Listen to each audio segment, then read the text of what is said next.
Welcome to the Income Outcome Show, a podcast publication part of the Pharmacy Podcast Network. The Income Outcome Show is dedicated to pharmacists, pharmacy technicians, pharmacy students, and all pharmacy professionals interested in maximizing their income and providing insights into living a financially free lifestyle. All matters discussed during this podcast are for informational purposes only. Opinions expressed herein are solely those of Waypoint Strategic Advisors, LLC, and our editorial staff. Material presented is believed to be from reliable sources. However, we make no representations as to its accuracy or completeness. All information and ideas should be discussed in detail with your individual advisor prior to implementation. The presence of this podcast shall in no way be construed or interpreted as a solicitation to sell or offer to sell advisory services to anyone. Waypoint Strategic Advisors, LLC is not affiliated with or endorsed by any government agency and are not engaged in the practice of law. Content should not be viewed as an offer to buy or sell any of the securities mentioned or as legal or tax advice. You should always consult an attorney or tax professional regarding your specific legal or tax situation. And now here are your hosts of the Income Outcome Show, Ben Coakley with Waypoint Strategic Advisors and Joe Castleman with Pharmacists Financial. Hello, everybody. This is Joe Castleman with Pharmacists Financial. I'm here with my compadre, Ben Coakley.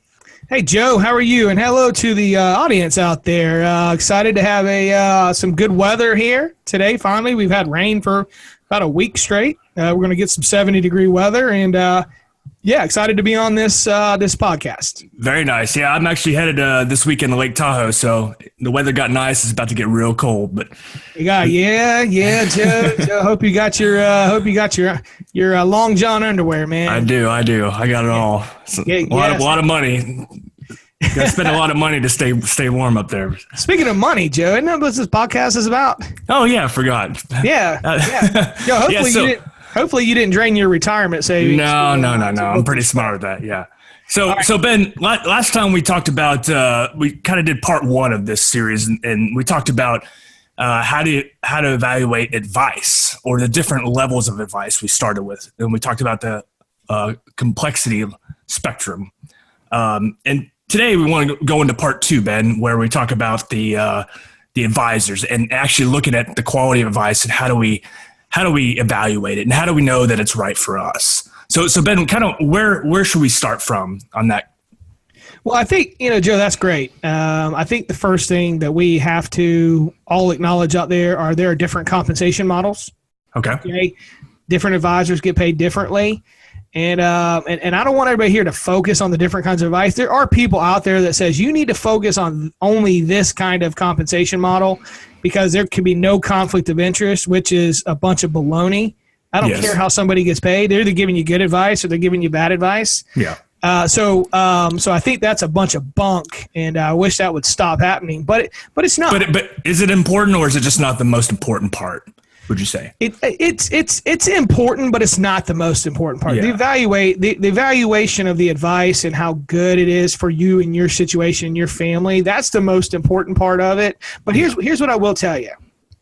It doesn't matter how an advisor gets compensated, as long as the advice is good. What's most important about the compensation is that it's transparent, Joe. People can really see what they're getting paid. There's a big joke in the industry, and I think I've told you this one before, Joe, where a man is sitting across or a woman is sitting across from their financial advisor, and the financial advisor is talking to them, and the man or the woman looks at the financial advisor and says, "If I do that, I'll be set, right?" And the financial advisor looks at them and says, "No, if you do that, I'll be set." Very true. Here's the thing. Understanding how they get paid and how much they get paid is important. That's really important. How can you truly evaluate service that you're getting from your advisor if you don't know how much their total compensation? Yeah. Well, it's like any financial decision that we have to make or we advocate our clients to make.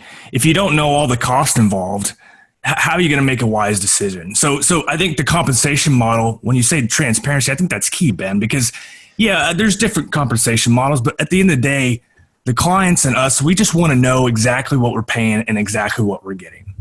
That and Joe, that is so simple and eloquent the way you just said that. What am I paying and what am I getting for what I pay? Yeah. If you do that now all advisors, no matter the compensation model, they're not all created equal here, Joe. Yes. I think how you evaluate your advisor is the most important part of the decision-making process. And what I always say, there's a easy way and there's a hard way. Let's start with the easy way, Ben. All right, let's start with the easy way, because these are the fun ways. These are the ones when we sit around and we're like, man, if it were only this easy, for us to work with new clients. But here's the thing, Joe. What's amazing about it is when we joke about it, but we don't want people making their choice to work with us based on these parameters. For example, I had a client tell me one day, I like that guy. I drink beer with him, and that's how I made my decision on who to work with. Then I had another client one day tell me, well, I do business with him because he goes to church with me. There's no way would ever do anything. Right? He goes to church with me, for crying out loud, right? Yeah. So again, we can choose the easy way with people we like. Listen, I mean, being likable and doing business with people you like, that's important.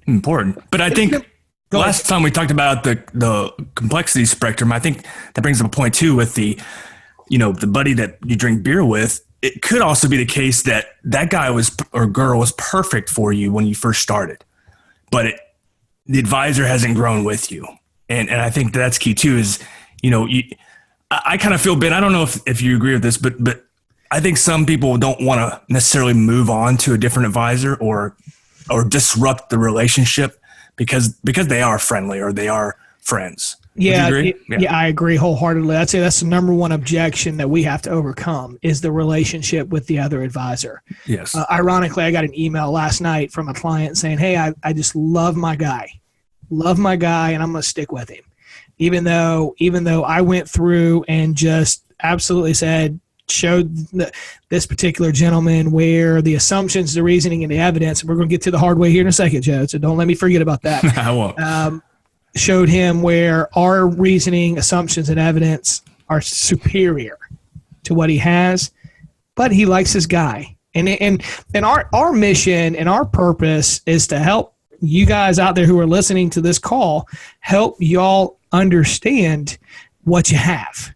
Now, If you decide that you want to keep what you have, great story. I just picked up a new account, Joe, and I was looking, and it was a big brokerage firm I was competing against, and the difference in the fees was going to result in $2 million extra in these people's accounts when they retire over the lifetime. Yeah. Yeah. No, this was just for 15 years. Yeah. I mean, that's a lot of beers to drink with your. You know what? Man, I love my guy, and I told him, I said, write the guy a check for $50,000 and put the extra $1.95 million in your pocket. Yeah, he's gonna be happy, and you're gonna be a lot more happy. Good point. Yeah, Joe. Again, you're either gonna give it to them or you're gonna put it in your pocket, and so that is the biggest issue that we overcome we have to overcome when it comes to doing this. Now, what's the hard way?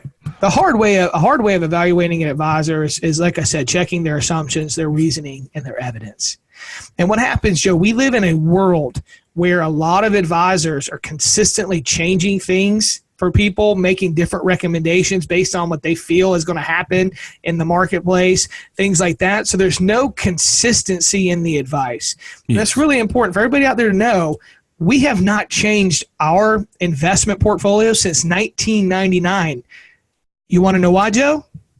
What? Because they work. Yeah. Because they work. But why do others change then? Are they reacting to the marketplace and trying to win clients, or are they actually changing because they think it's going to be better for the client? Joe, that's a question. That's a hard question. That is a hard question. I can't question the motives of people, but I can tell you, I've seen where people will change a portfolio because they get paid more. I've seen people change a portfolio because they think it's the best for somebody.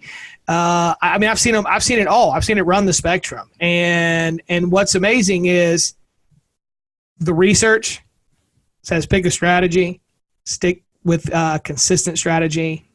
And that's what we've done. 20 years, man. We haven't changed our portfolio in 20 years, Joe, because they work. I can go back 40, 50 years and show you exactly what our portfolios have done.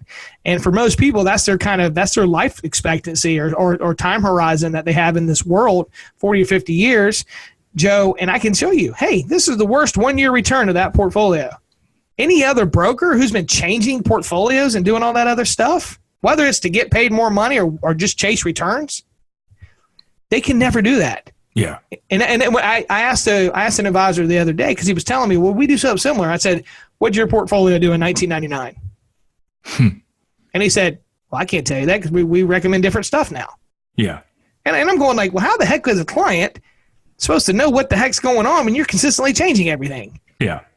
Which it just doesn't make sense. And just to be clear, Ben, when you say change things, you're not referring to growing. I mean, we do as advisors, we do grow with our clients, but you're talking about changing strategy each and every year, perhaps just to try to get a leg up or think that they're going to do something a little bit better than the competitors or what they did last year. Correct? Absolutely. Yeah. Absolutely. My favorite situation, and it's almost a slam dunk. If you've heard this from your advisor, you need to call us. Just throwing it out there, email us, reach out to us on Twitter.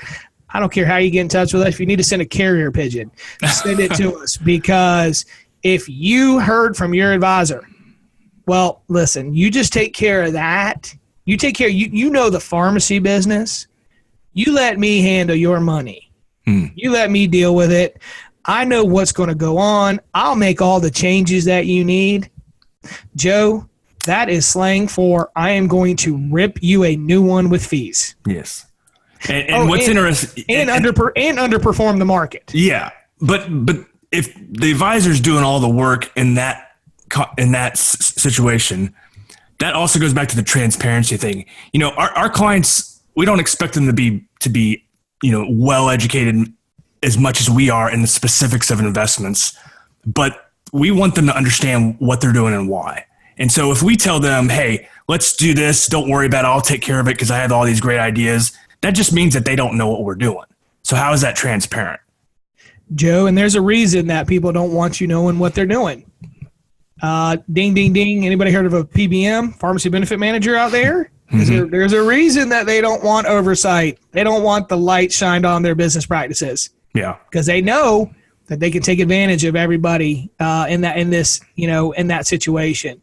If you do work for a PBM out there and you listen to this, I apologize, but your model is not very good. So just throwing that out there, and it's not transparent. And quite honestly, I would prefer a new model when it comes to payment structures in the pharmacy industry. But that's another topic for another time. Yeah. So let me ask you this before we wrap up on that part. So as a client or as a potential client, how would someone actually evaluate their advisor or potential advisor? Well, the assumptions and the evidence and the reason. How would the person looking for advice? How would they actually, like, what questions could they ask, or how could they go about evaluating that? Yeah, that's a great question. Without making their own assumptions. Yeah. No, that's a great question. I mean, I guess it's as simple as, hey, how do you get paid? Can you show me exactly? Yeah. And have you been doing this for a long time? And where does your assumptions come from? I mean, Joe, how about this? Where's your evidence come from? Yeah. If I sell American funds. Yeah. And all my evidence comes from American Funds publications. Gotcha. You see what I'm saying? Yeah. That's a pretty telltale sign that either I don't know what I'm doing as the advisor, or I have completely drank the Kool-Aid. Yeah. And what we do when we show you our reasoning, our evidence, it comes from independent academic sources, people that are not paid to give their advice. That's really important, Joe. That's a great thing, because I think we have an issue in America where people don't know how to evaluate advice. I think we can be a little too trusting too sometimes. Yeah. And where we say, oh yeah, he'll take care of me, whatever, drinks beer, go to church, whatever. Yeah. No, show me the numbers. Show me where your strategy is the best for me, and show me some independent academic studies that prove what you're telling me is accurate. Yeah. If you can't do that, if your advisor can't do that, there's a chance that you're either paying too much, you're not getting the best advice. Yeah. And that made me think of something. It's also it's not only the advisor sometimes, it's the institution that's behind the advisor. And it's kind of the language that they use sometimes, the prestige, if you will. And I'll give you an example. My parents did it, or almost got caught up in it, and then I had a client that almost got caught up in it. And I won't name the name of the bank, but they use this bank for their normal checking and savings. And because they had a little bit more money, they got calls and they got, talked to real nicely, and they started using words like, oh, private client, this and that, making them feel real good. And actually my grandma got talked to them too. And she said, hey, well, they had this program that is only for select private clients. And I said, okay, send it over to me. And I looked at it. It was crap, but the idea that they were like, ooh, that sounds great. So there's no reasoning behind that. It's just more about marketing at that point. Yeah, Joe, and here's the thing. They're really good. They're really good. Really good at making you feel. My grandma's very smart, but she almost, she's like, ooh. Yeah, Joe, they're really good. I mean, here's the thing. That leads us into the next part of the agenda. Are you being honest or telling the truth? Yes. Listen, hey, they can create this perception where you feel the most special. You're so special to us. And again, and I want you to feel special. Don't get me wrong. You deserve to feel special. But again, don't let that emotion override the actual logic of doing the work to making sure this still is the best strategy for you. The assumptions, the reasoning, the evidence behind what we're talking about. And that emotion, but that's what they use. They do, yeah. It sells. It sells. Yeah. It is sales. And if you remember this out there, this is so important to remember that you make decisions based on 3 emotions: fear, pleasure, greed. That's it. I'm going to throw Joe Young, our partner up in Asheville, North Carolina, I'm going to give him credit for that because I didn't have a clue that until I met him. All this guy does is research how people make financial decisions. That's all his whole life is built around that. Fear, pleasure, greed. That's it. So when people are appealing to those emotions, it's a pretty powerful, hey, you know what? You should buy gold. You know why? Because the economy is going to crash. Yeah. Fear. Yeah. Yeah, that's fear. How about this? You know what? You know what? Donald Trump doesn't pay taxes. He doesn't pay taxes. Yeah. You shouldn't have to pay taxes. You need to do this and this and this, and you'll never have to pay taxes again. Yeah. Greed. Is that the best decision? Hey, yeah. Is that the best decision? One of my favorite stories is there was a big gold pusher out there, and they're like, you need to buy our gold. The market is going to crash. And I'm like, if you guys really believe that, why are you selling me your gold? I've thought about that too. And it's hilarious. Not only are they selling them their gold, what are they taking in exchange for it? Your dollars, which they don't believe in. So yeah, exactly. It's just like, come on, let's don't let the emotion. Yeah. Let's don't let the right brain override the left brain. Yeah. Let's use both. Sure, it's emotional. Every decision is emotional, but dang it, let's use some serious logic. So honest and telling the truth. Explain that a little bit more. Yeah, really important. These people come out, they're trained, and they've got data backed up by usually not independent sources, but they come out and they tell you, and they can honestly tell you that, and because it's what they believe is true and what you need to do.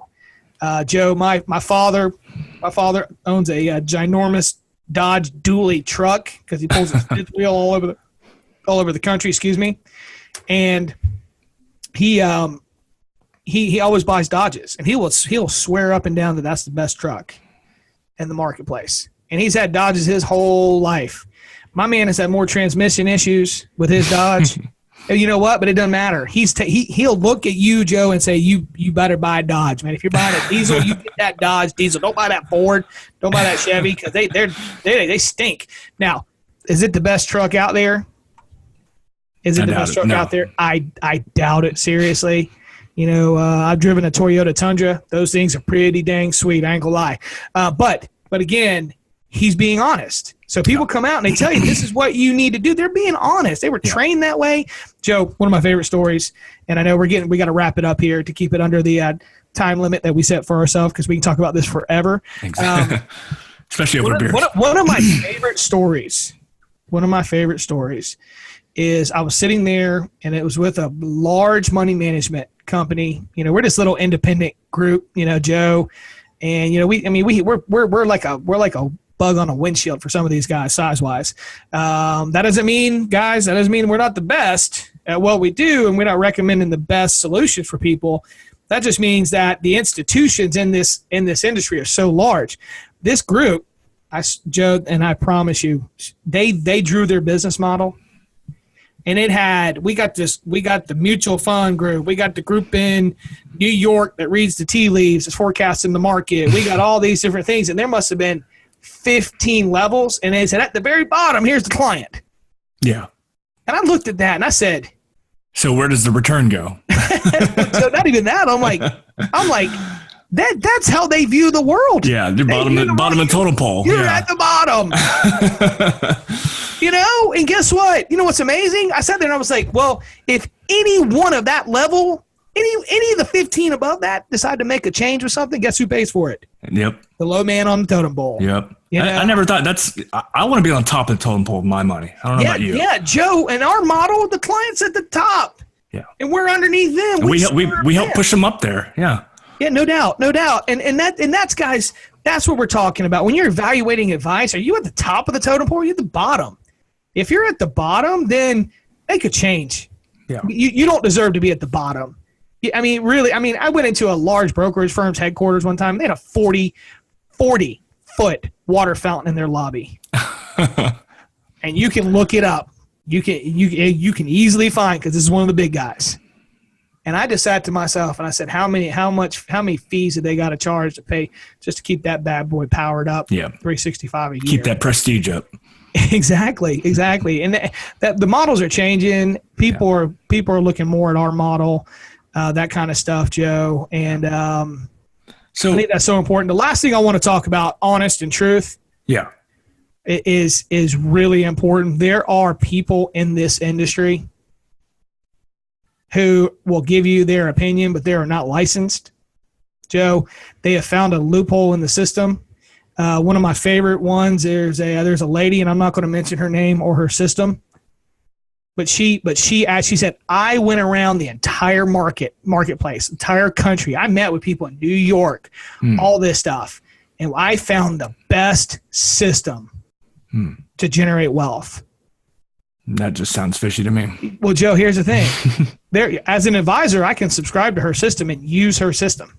Yeah. She makes a ton of dough selling and licensing the system. Name of this system. Yeah. It's branding. It's not to other advisors. Yeah. So she's recommending advisors give this advice, and she's getting paid a licensing fee. Yeah. Which completely eliminates her from any oversight and regulation. Yeah, and credibility when you really understand it. Credibility, Joe, but dang, you know what? They're good at marketing. Yeah. They're good at marketing. I hear their commercials all over the radio all the time. And this, what's amazing, I hadn't heard one in a while, because one of the things she said is our systems is way better than the Wall Street casino is what she calls it. Oh, the market I've been doing, I hadn't heard many of her commercials here recently. But but again, Joe, completely, you can buy into her system, and if something happened, there would be no legal recourse that you would have against her, because there's nothing you can't. You can try to sue her, but she's not going to be held accountable. Yeah. So you can just say, nah, you know what? I'm just an average investor like you, and I just gave you my opinion. Yeah. She sells her opinion as fact. I can tell you that, because there's no I believe this is the best. No, it's this is the best. And if you understand that, guys, that there are people out there when you're evaluating an advisor, ask them. Who regulates, who provides oversight, and if something were to happen and I didn't buy into your advice, or I bought into it and something happens negatively, what's the recourse? And if they can't tell you that, every fee that we charge, it's completely, if we don't do what we say we're going to do for you, we refund it. Yeah.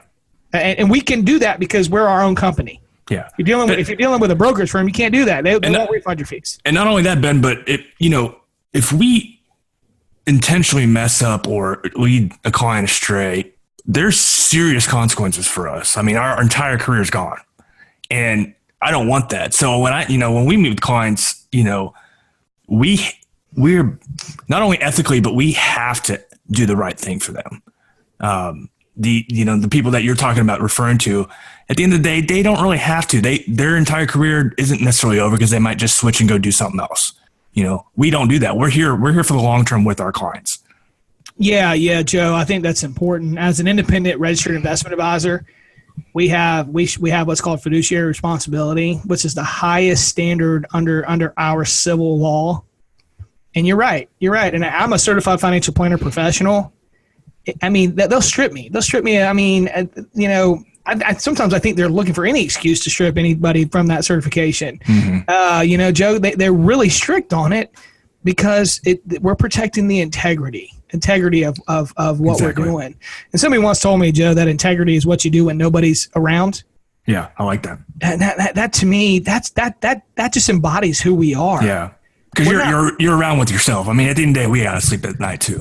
Yeah, no doubt. And I think what I do personally is I'm thinking of ways consistently of how to serve our clients. I'm not thinking of how can I make more money off our clients or how can I hide something from our clients. Yeah. That this doesn't make any sense. Or how can I license my stuff, sell a whole bunch of it, and then if it ends up being terrible advice, not get sued. I mean, that would be, that's having your cake and eating it too, if you've ever heard that saying. So here's the thing, everybody out there, we're here for you. I think this has been our best podcast, Joe, just to throw it out there, because I think we were succinct and we hit a lot of great topics in this podcast. So, Joe, how do they get in touch with us? A few ways. They can email us at joe@pharmacistfinancial or ben@waypointus.com. My phone number, 512-294-7046. What about you, Ben? 843-810-3983. That is my personal cell phone. How many advisors are confident enough to give their personal cell phone out, Joe? What do you think about that, huh? Yeah. Text me, call me, email me. Yeah. I am here. We eat, sleep, drink this stuff, and we love talking about it, and we love serving pharmacists and people in the pharmacy industry. And I think that's the most important part. Joe, we've got a white paper coming out. We've got a tool. We got the complexity spectrum tool. Yes. If you want a copy of that, you can just shoot us in text or email and request that. Joe, we've got a white paper coming out on how to evaluate advice. That's coming out. Yeah, we're wrapping that up. Yeah, wrapping it up. And just to inform everybody, we got some really entertaining guests. I've lined up a gentleman who he actually owned a pharmacy, Joe, in the U.S. Virgin Islands. Oh, wow. Yeah, what do you think? There's going to be some interesting stories that he has to share with us. But he's got a great one. He's got a great one about when he was a pharmacist, when he was an owner, and he was sitting in the airport, and a lady asked him, "Hey, what do you do for a living?" He said, "I'm a pharmacist." And she looked at him and said, "Well, I wasn't fortunate enough like you to be a pharmacist." And Joe, it quite honestly really pissed him off because he came back and sent me like a 4-page email on all the financial decisions and what it took for him. Matter of fact, Joe, it was funny because I texted him and I said, "Hey man, we want you on our podcast." And I was out in Colorado doing some snowboarding in honor of the Winter Olympics. I was out there doing some snowboarding. And he was like, "Yeah, I'm in Jackson Hole skiing right now. It's kind of funny." And then you're going to Tahoe to do some skiing. So it was kind of funny, but yeah, we got some great guests coming up. I'm working on getting, we're working on a gentleman who helps specialize with pharmacy owners on selling front end merchandise. Working on him. I just got a message back from him saying, hey, he's going to be available maybe later this summer to do something like that. So yeah, we're excited. We're excited to bring great content. And, Joe, anything else, buddy? No, I was just going to say I've also got a few clients that are itching to get their voice heard. So maybe we might share. I have to figure out exactly what we want them to share, but because we can't give too many details about their information. But I think maybe just a little bit of a success story on maybe how they evaluate advice. And they understand absolutely. Anything that can help people understand that you can be successful. Yeah. You can be successful. Joe, I recorded a video, and this is the last thing I'll say before we let everybody go. Recorded a video. Look for it on our social media. Go to our Facebook page, Twitter, Waypoint. I think it's Waypoint ADV is our Twitter handle. It's about changing I can't to I won't. Yes. Okay, really important. I've eliminated I can't from my vocabulary. It's gone. I will say I won't do that if it's not a high enough priority. But and what I'm saying is everybody out there who says, I can't have an advisor that's good for me. I can't find somebody that listen, eliminate that and make it I won't. And if you put it I won't, it puts the onus on you. It's your responsibility. The people listening to this, you can have the financial future you've always wanted, but it starts with you. I can't physically come and, hold your feet to the fire. But if you want to make something happen, Joe, what's my famous saying? Journey of 1,000 miles begins with one step. Exactly. And there's this concept called inertia. Take that first step. And once you take that first step, man, I promise you, it will change your life and it will change your family tree. So, Joe, that's it for me, brother. Hey, thanks for everybody out there. Thank you, guys. Absolutely. We hope you enjoyed this, and we look forward to bringing more great content in the future. All right. Take care, man. All right.